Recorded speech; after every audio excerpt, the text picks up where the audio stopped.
nurse, you actually have the ability to help. And I kind of started thinking about all the things that reasons not to, or reasons I couldn't, or ramifications.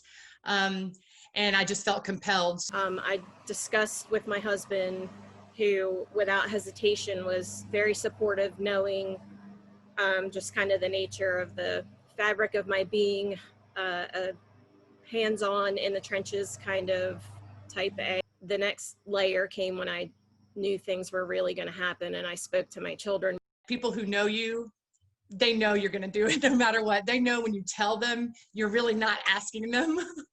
So it's kind of funny. I kind of had to say that to my mom a couple of times, like, Mom, I'm just letting you know I'm doing this. But my boyfriend, he objected at first, and then he literally in the same sentence said, but I know you're going to do it. People call us heroes, but in my book, my husband and my children are as much a hero as I am, because, and my mom, my mom also is already conditioned that this is what I do.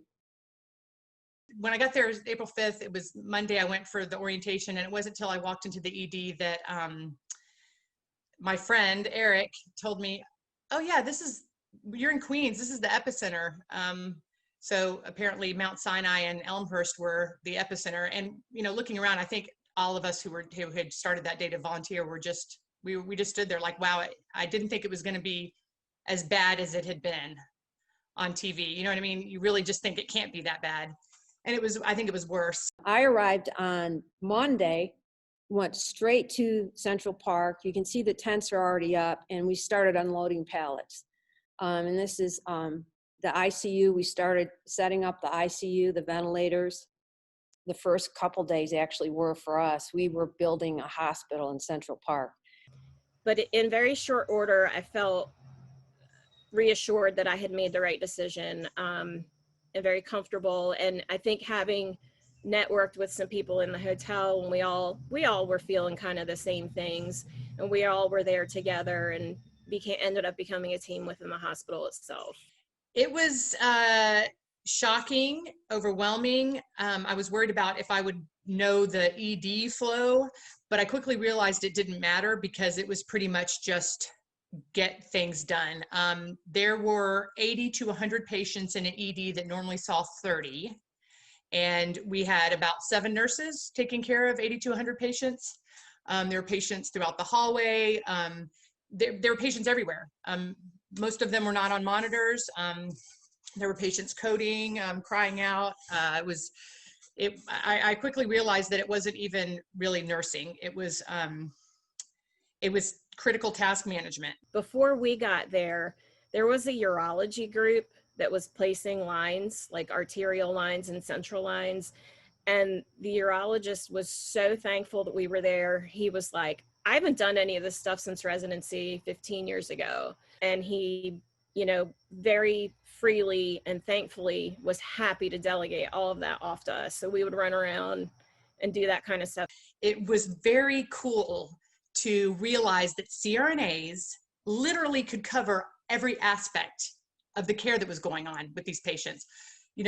Respiratory, the nursing element, and acting as intensivists. Some of the physicians that were volunteering were wonderful, but some of them came out of clinics. Some of them were general practitioners. So they were literally overwhelmed and deferring to me, the 2 CRNAs we would have in the ED, deferring to them. I was RT. I was on nights. I worked roughly 12-hour nights for 31 days in a row, and they were apologizing, but I was the only airway, and that's what I came there for. So, and I had such a great support team. But I would go around and check the coughs. I did the blood gases. As far as multidisciplinary, I was it. What we are capable of as a profession is unbelievable, and you never find that out unless you get out of your comfort zone. The hospital director walked up to me one night before we went in, and she said, "You are the doctor tonight. You are the intensivist." We have an incredible profession. We have great resources. We have knowledge. We have ability that we're not even aware of, and that we are able to wear many hats and many boots. it was a great team experience.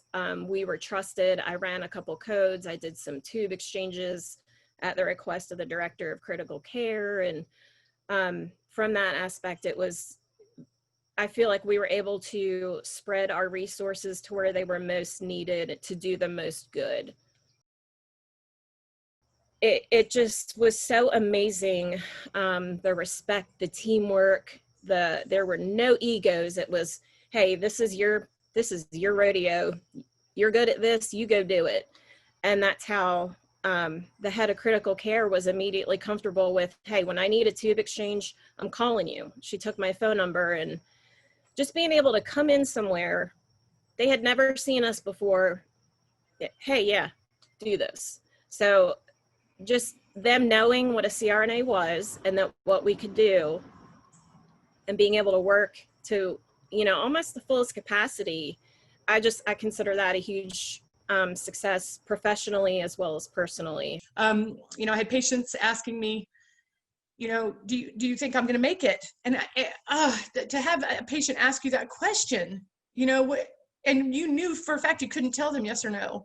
Success is a very different kind of word when you come out of a situation like this, but I love that I was able to kind of think about the CRNA community and what my education as a nurse anesthetist, aside from being in the ICU, had brought me in those moments, because it was my nurse anesthesia training that allowed me to do more. I think if I just had my ICU experience, I wouldn't have done as much as I did, but anyway, so. The devastation of having a family member alone in that situation. And I adopted the phrase, I will be family for you here. And so it's a kind of bittersweet success, but I believe it was a success. I think a lot of good things are going to come out of it. And what I saw CRNAs doing there, it was absolutely amazing. And it just gave me even more fire for this profession.